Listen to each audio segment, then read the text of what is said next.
अस्सलाम वालेकुम दोस्तों, उम्मीद करता हूँ कि आप सब खैरियत से होंगे। आज मैं आपके साथ पार्ट 2 जो है वो डिस्कस करने वाला हूँ।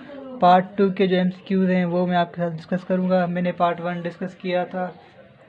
उम्मीद करता हूँ कि आपने देखा होगा।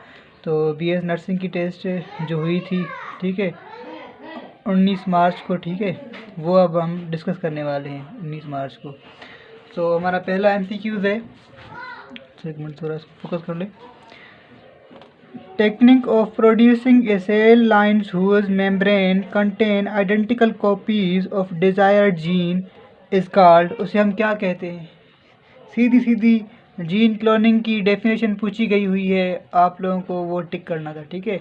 मैं उम्मीद करता हूँ कि आप लोगों ने ये क्वेश्चन टिक किया होगा और करेक्ट किया होगा। देखें कितने सिंपल एमसीक्यूज होते हैं और आप कहते हैं कि सर टेस्ट बिल्कुल डिफ़िकल्ट था। मुझे तो नहीं लग रहा है कि टेस्ट डिफ़िकल्ट था। अभी मैंने आपके साथ जो जो एमसीक्यू शेयर किए हैं वो सब इजी तो थे, आपने खुद देखे होंगे। और दूसरा एमसीक्यू है, the fourth ventricle is present in fourth ventricle के ब्रेन के कौन से पार्ट में प्रेजेंट होता है। वो प्रेजेंट होता है मेडुला ओब्लंगेटा में। मेडुला ओब्लंगेटा में ये पीटीबी में है, एसटीबी में नहीं। तो इसे आप डिफ़िकल्ट कह सकते हैं इस हिसाब से कि क्योंकि आपने ये पढ़ा नहीं है। इस हिसाब से अगर आपने ये पढ़ा होता तो आपको ये आता होता, ठीक है। The value of universal gravitational constant जी की वैल्यू क्या है यूनिवर्सल ग्रेविटेशनल कांस्टेंट की। उसकी वैल्यू है 6.67 into 10⁻⁻11 newton meter square kilogram per square, ठीक है। इजी सवाल है बिल्कुल, कोई कंफ्यूजिंग, इसमें कोई कंफ्यूजिंग की बात ही नहीं है जो आप कह रहे हैं डिफ़िकल्ट है। Silver fish belongs to, silver fish है वो किससे बिलोंग कर सकता है, करता है, इंसेक्टा से करता है और ये फाइलम आर्थ्रोपोडा में है। किंगडम एनिमलिया फाइलम आर्थ्रोपोडा में है। देखें कितना इजी सवाल है, आप कहते हैं डिफ़िकल्ट है। मैंने आपको कहा था कि किंगडम एनिमलिया से 3-4 सवाल आते हैं, 3-4 सवाल, और ये सवाल भी मैंने आपको करवाया है। ऊपर ये जो ग्रेविटेशनल कांस्टेंट वाला सवाल है ये भी मैंने आपको करवाया है। मेरे एमसीक्यूज आप देखेंगे तो वहाँ पे आपको ये मिलेगा, और ये सिल्वर फिश वाला भी आपको ये क्वेश्चन मिलेगा। देखें रिपीटेड क्वेश्चन मिलते हैं और आपको क्या चाहिए। Oxygen in expired air, oxygen कितना निकलता है जब हम एक्सपायर करते हैं, 60% ऑक्सीजन निकलता है। ये भी मैंने क्वेश्चन करवाया था मेरे एमसीक्यूज में। आप मेरे लेक्चर्स चेक करेंगे तो वहाँ पे आपको ये सवाल भी मिलेगा। देखिए कितना मिलता जुलता सवाल है। A cavity formed by the disintegration of protoplasm tracheates in equisetum is called, उसे हम क्या कहते हैं, क्रेनियल कैनाल कहते हैं, क्रेनियल कैनाल। ये डिफ़िकल्ट है क्योंकि ये बॉटनी का पोर्शन है। बॉटनी मैंने आपको नहीं करवाया था, इसीलिए ये सवाल जो है ना थोड़ा मुझे डिफ़िकल्ट लगा। इस हिसाब से ये जो है ना क्रेनियल कैनाल का इसका सही है।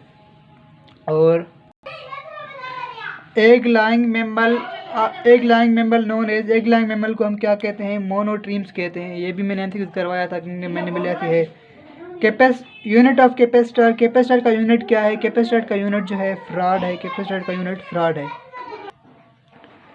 A couple is formed by, couple कब बनता है, two equal and opposite forces not same in lines action. बिल्कुल डेफिनेशन है, ये भी मैंने करवाया था एमसीक्यू आपको। आप मेरे एमसीक्यू चेक करेंगे तो वहाँ पे आपको मिलेगा, गारंटी के साथ कह रहा हूँ, ठीक है। The arrangement used for stepping up and stepping down the voltage is known as, उसे हम क्या कहते हैं, उसे हम ट्रांसफार्मर कहते हैं। और ट्रांसफार्मर किसके प्रिंसिपल पर वर्क करता है, म्यूचुअल इंडक्शन के प्रिंसिपल पर वर्क करता है। ये भी मैंने आपके साथ शेयर किया था, आपको याद होगा या नहीं, मुझे तो याद है बिल्कुल। Twinkling of star formation of mirage are due to, ये किसकी वजह से होता है, ये रिफ्रैक्शन की वजह से होता है, twinkling of star formation. Species having the highest number of unpaired electron, वो कौन सा स्पीशी है जिसमें हाईएस्ट नंबर ऑफ इलेक्ट्रॉन्स होते हैं, तो वो कार्बन है। कार्बन में highest number of unpaired electron होते हैं। क्लोरीन में कितने अनपेयर्ड इलेक्ट्रॉन होते हैं, एक होता है। फास्फोरस में नाइट्रोजन ग्रुप से ताल्लुक़ रखता है तो उसमें 2 होते हैं। और बोरान में भी एक ही होता है, वो सॉरी हाँ 2 या 3 होते हैं। कार्बन में जो होते हैं 4 अनपेयर्ड इलेक्ट्रॉन होते हैं, इसीलिए वो 4 और बॉन्ड बना सकता है। Magnesium same electronic configuration with, magnesium का जो आइसो इलेक्ट्रॉनिक कॉन्फ़िगरेशन किसके साथ शो करता है, नियॉन के साथ। अभी इसमें दो अभी इसका मास कितना था, एटॉमिक नंबर कितना था, 12 था। 12 जब उसने 2 इलेक्ट्रॉन लॉस किए तो उसके एटॉमिक नंबर कितना रहा, 10। इस हिसाब से जो नियॉन का एटॉमिक नंबर है वो भी 10 है, तो इसीलिए इसे हम आइसो इलेक्ट्रॉनिक कहते हैं, isoelectronic of magnesium, isoelectronic of magnesium. In which portion of the cell ribosomes are manufactured, वो कौन सा पोर्शन है जहाँ सेल का कौन सा पोर्शन, सेल का कौन सा पोर्शन है जहाँ पर राइबोसोम्स बनते हैं, वो है न्यूक्लियोलस। न्यूक्लियोलस के अंदर राइबोसोम्स बनते हैं। ये भी एमसीक्यूज मैंने करवाया है आपके साथ, देखें कितने एमसीक्यूज रिपीट हुए हैं। और आप कह रहे हैं कि सर डिफ़िकल्ट टेस्ट था, डिफ़िकल्ट नहीं था, समझने की लेवल होती है। और आपको मैंने पहले भी कहा कि जब भी टेस्ट दें रिलैक्स होकर टेस्ट दें, ना कि हड़बड़ाहट में टेस्ट दें। हड़बड़ाहट में देंगे तो सही वाले भी गलत हो जाएंगे इस हिसाब से। A pyrimidines that absent in RNA, वो कौन सा पैरामिडीन्स है जो आरएनए में एब्सेंट होता है, थायमीन जो होता है ना वो आरएनए में एब्सेंट होता है। और अगर यहाँ पे कहता डीएनए में, तो डीएनए में यूरिसिल एब्सेंट होता है। ठीक है, कितने सवाल ये देखें, ये भी मैंने करवाया है। आप मेरे एमसीक्यू सीरीज़ चेक करेंगे ना तो वहाँ पे आपको ये सवाल मिलेंगे, मैं दावा से कह रहा हूँ, मैंने करवाए हैं, आपको पढ़वाए हैं।